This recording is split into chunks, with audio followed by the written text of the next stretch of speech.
بسم اللہ الرحمن الرحیم۔ السلام علیکم۔ اللہم صلی علی محمد کما تحب و ترضی۔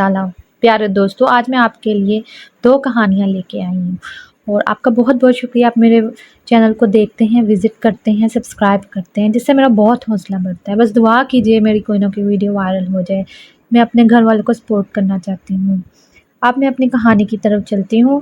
حضرت موسیٰ علیہ السلام جب خدا سے ہم کلام کرنے پہاڑ پر جاتے، ایک عورت جو کہ بے اولاد تھی، اس نے حضرت موسیٰ علیہ السلام کی خدمت میں حاضر ہو کر عرض کیا، اب جب خدا سے کلام کرنے جائے تو پوچھنا کہ میری اولاد کب ہوگی۔ جب حضرت موسیٰ علیہ السلام خدا سے کلام کرنے پہاڑ پر تشریف لے گئے تو انہوں نے اللہ سے کہا کہ فلاں عورت نے مجھ سے یہ سوال کرنے کو کہا تھا کہ اس کی اولاد کب ہوگی۔ اللہ تعالیٰ نے فرمایا کہ اس کے نصیب میں اولاد نہیں ہے۔ حضرت موسیٰ علیہ السلام نے یہ ساری بات آ کر اس عورت کو بتا دی۔ وہ عورت یہ سن کر مایوس ہو گئی۔ کچھ ہی دن گزرے کہ ایک دن عورت کے گھر کے پاس سے ایک فقیر گزرا۔ اس نے صدا لگائی، جو مجھے ایک روٹی دے گا میں اس کے لیے نیک اولاد کے لیے دعا کروں گا۔ جب یہ صدا اس عورت نے سنی تو فوراً ایک روٹی اس فقیر کو دے دی۔ فقیر نے اس عورت کے لیے نیک اولاد کے لیے دعا کی اور چلا گیا۔ اللہ کے فضل اور رحمت سے اور اس فقیر کی دعا کے بعد اس عورت کے ہاں اولاد ہوئی۔ وہ عورت بہت خوش ہوئی۔ جب حضرت موسیٰ علیہ السلام اس عورت کے گھر کے سامنے سے گزرے تو انہوں نے جشن کی وجہ دریافت کی۔ اس عورت نے بتایا کہ اللہ نے مجھے اولاد سے نوازا ہے۔ آپ علیہ السلام نے تو کہا میرے ہاں اولاد کبھی نہیں ہوگی، مگر اللہ نے ایک فقیر کی دعا سے مجھے اولاد سے نواز دیا۔ جب حضرت موسیٰ علیہ السلام نے یہ سنا تو اللہ کے حضور حاضر ہوئے اور کہا، اے اللہ، یہ کیا ماجرا ہے؟ تو نے تو فرمایا تھا کہ اس عورت کی کبھی اولاد نہیں ہوگی۔ اس پر اللہ تعالیٰ نے فرمایا، اے موسیٰ، پہلے تو جا کر حلال گوشت کا ایک ٹکڑا لے آ، پھر میں تیرے سوال کا جواب دوں گا۔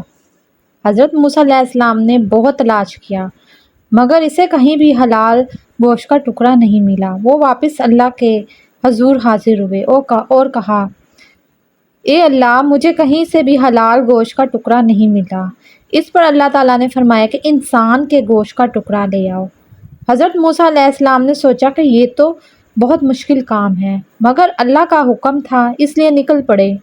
بہت تلاش کرنے کے بعد بھی کہیں سے انسان کے گوشت کا ٹکڑا نہ ملا۔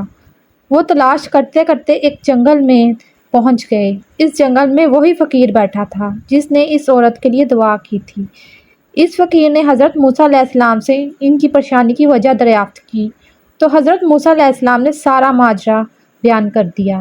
یہ ماجرا سن کر اس فقیر نے بولا، صرف ایک ٹکڑا چاہیے، کوئی چاقو ہے آپ کے پاس؟ حضرت موسیٰ علیہ السلام نے چاقو نکال کر دے دیا۔ چاقو لے کر اس فقیر نے اپنے جسم سے گوشت کا ایک ٹکڑا کاٹ کر حضرت موسیٰ علیہ السلام کو دے دیا۔ حضرت موسیٰ علیہ السلام جانے ہی لگے تھے کہ فقیر نے انہیں پکارا اور کہا کہ رک جاؤ، پتہ نہیں اللہ تعالیٰ نے کون سے حصے کا گوشت منگوایا ہو، میں جسم کے ہر حصے سے گوشت کا ٹکڑا کاٹ کر دیتا ہوں۔ اس فقیر نے اپنے ہاتھ سے، کاندھے سے، پیٹھ سے اور جسم کے ہر حصے سے گوشت کا ٹکڑا کاٹ کر دے دیا۔ حضرت موسیٰ علیہ السلام اللہ کے حضور حاضر ہوئے، کہا کہ میں گوشت کے ٹکڑے لے آیا ہوں۔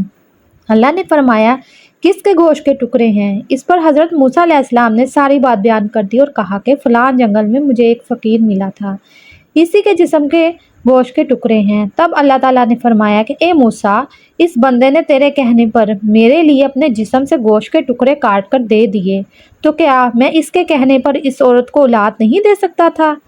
اے موسیٰ، گوشت تو تیرے جسم پر بھی تھا اور اس عورت کے لیے دعا بھی کر سکتا تھا، مگر تو نے نہیں کی۔ اس فقیر نے سچے دل سے دعا کی اور میں نے قبول کر لی۔ بے شک خدا اپنے بندوں کو بہت عزیز رکھتا ہے۔ سبحان اللہ۔ ایک عورت نے اپنی اولاد کو بدعا دی۔ ایک خاتون کہتی کہ ایک دن میں اپنے گھر کی صفائی کر رہی تھی، اتنے میں میرا بیٹا آیا اور شیشے سے ایک شاہکار گرا دیا، وہ ٹوٹ گیا۔ میں اسے بہت ناراض تھی کیونکہ یہ بہت مہنگا تھا اور میری ماں نے مجھے دیا تھا اور میں اسے پسند کرتی تھی اور اسے رکھنا چاہتی تھی۔ میں نے غصے سے اسے بلایا اور کہا، میرا رب ایسی دیوار گرائے جو تمہاری یہاں ہڈیاں توڑ دے۔ وہ خاتون کہتی ہیں، سارا سال گزر گیا اور میں پکار کر اس بددعا کو بھول گئی، اور مجھے اس کی پرواہ نہیں تھی اور نہ ہی مجھے معلوم تھا کہ وہ آسمان پر چڑھ گئی ہے۔ میرا بیٹا اپنے بھائیوں اور بہنوں کے ساتھ پلا بڑھا اور وہ میرے دل میں میرے بیٹوں میں سب سے زیادہ پیارا تھا۔